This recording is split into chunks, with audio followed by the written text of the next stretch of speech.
Now you're gonna mess me up. I'm gonna be like, what number do I say? We're either 13 or 14 today, folks.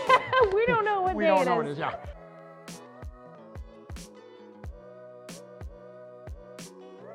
All right, guys, welcome back to Project Grrmaro. If you're just tuning in, we're at Insane Power with Brett, the owner, and we are building my LS3 for Project Grrmaro, which is my 2011 Camaro 2SS. And today, I'm very excited because we're actually starting the assembly process.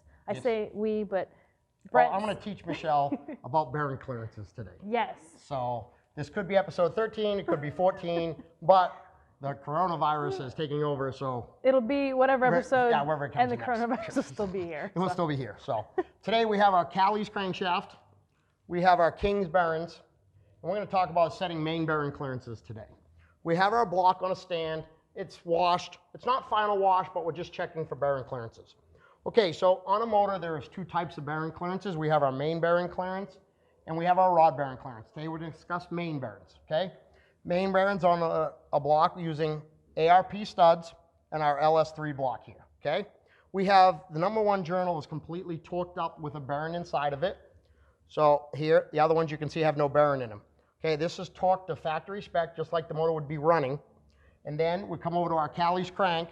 Using our 2 to 3 micrometer, we're gonna measure each main bearing pin size, and we're gonna write that down on our little piece of paper.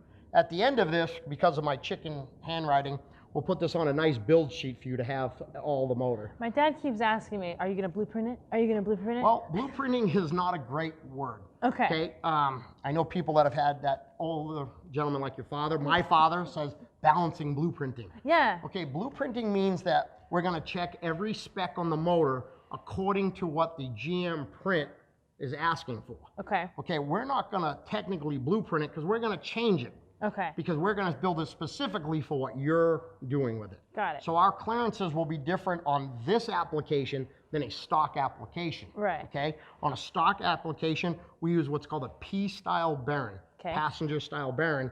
On this, we're using a racing bearing, an XPBurn from King. Okay? This gives us 1,000ths more clearance automatically from a P bearing to what's called an XP bearing. Okay? Sure. Okay, so Got big it. fancy terms, okay? So we're And not blueprinting it, Dad. So we are and we aren't, Dad. We're gonna just build it specifically. Yes. Now, older gentlemen like my father and your father use what was called plastic gauge. It's a little piece in here that you pull out of string, it looks like. Okay. And we squish the cap and the bearing on top of the crank. And how much we squish this little piece of string, you take this little scale right here, if you can see it, and how much it squishes is our clearance. I don't really get it. Okay, so this says, I don't have my glasses on I can because I'm see old. it, Okay, yeah. so I'm upside down. There we go. Okay. So we got 1,000ths of an inch Yes. right here is that big green. 1,000ths and 5/10/10,000ths is the white. Okay. 2,000ths is that green. So however wide we squish this little Okay. string, let me rip this open here. So wait, but So- it's just repeated down that whole thing? Right. So you can use that yeah, multiple, yeah, multiple times. Okay, got Okay, it. so we're going to pull out this string so people can see it. Okay, so It's like dental floss. yeah, it is. It's really little. Yeah. So You're telling me that thing can go that that thick? fat. So Wow. that little piece right there, we would put on top of the crank right here, then put Yep. the cap and the bearing on it, and how much that squishes out Okay. is how much clearance it is. Got it. Okay. Now I get it. Thanks. Okay. So You just Yeah. had to literally show me. show me. But it's So okay. okay, we're gonna do it a little bit differently. Okay. We got to have this boring fixture here, mic set okay. from Sunnin, and a bore gauge. This gauge now is set to the exact size of the #1 pin right here, what I measured earlier. Okay. 2 inches, 557 thousandths, and 8/10,000ths of an inch, 4 decimal places over. Got it. Okay, so now that is set. We'll walk over to the gauge. It's set to here. We'll put the gauge inside, and we're going to measure the difference between the crank size and the size of the hole.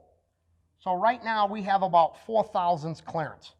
Okay, about 4.5, depending on where we are on the Okay, bearing. hold on. So this thing's measuring the size of Yeah. this hole. So yes, Okay. so With the we're bearing in it. with the bearing in it. Okay. So we have the 2 points, and as we squish the Right. point, it moves the Okay, gauge. got it. Okay, so we're going to put it back inside. We measure it.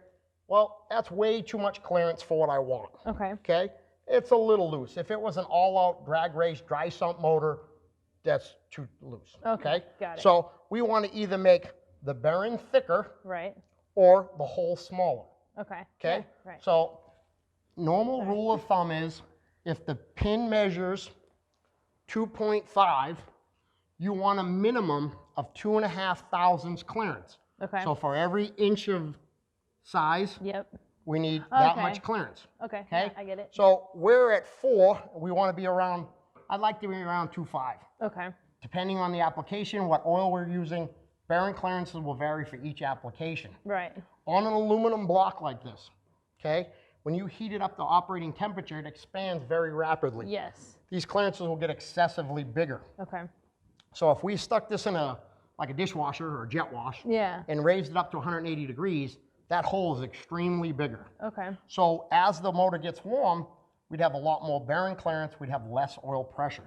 Got it. Okay, so we can either machine the caps, shrink the main line down, making the hole smaller. Right.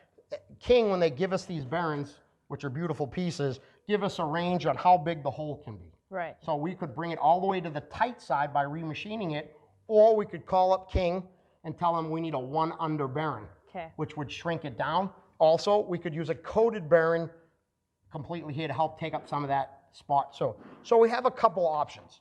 So 4 thousandths is not the way I want to run this. If it was a drag race motor on a dry sump application that we were going to take apart often, I could let it ride, but I'm not gonna. So we're going to shrink it down. I'd like to see between 2.5 and 2.7.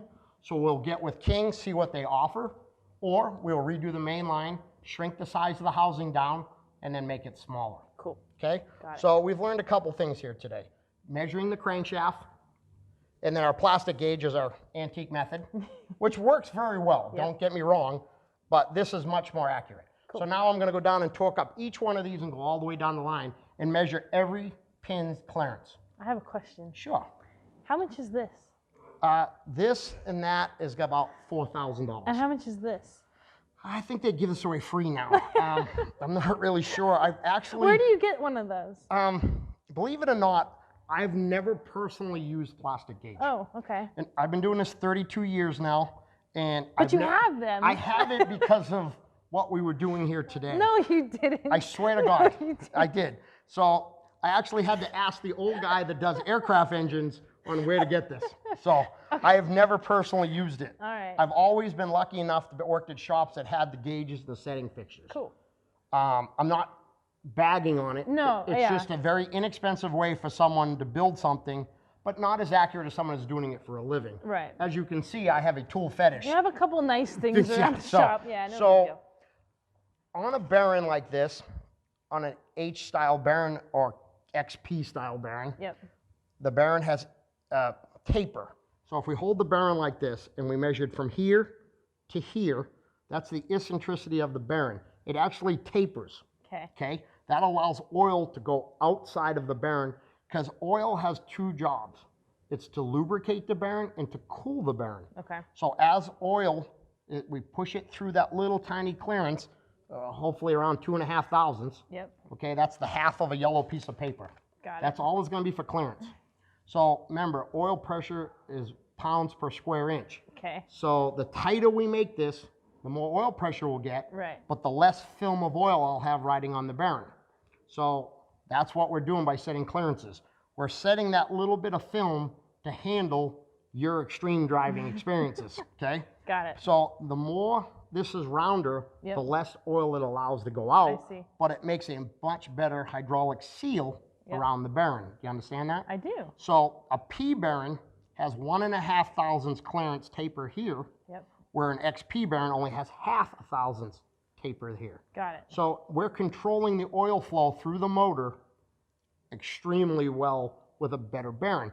Now the top fuel guys, the big drag race guys, use a V bearing, which is completely round. Okay. They don't care about how much cooling there is. They just want to make that thing a solid hydraulic film around that bearing. Got it. So that's some of the things. Now, this bearing is a tri-metal bearing. There's actually 3 different types of metal in it, and it's designed for extreme performance, okay? A P bearing is designed to make long life, 100,000 miles.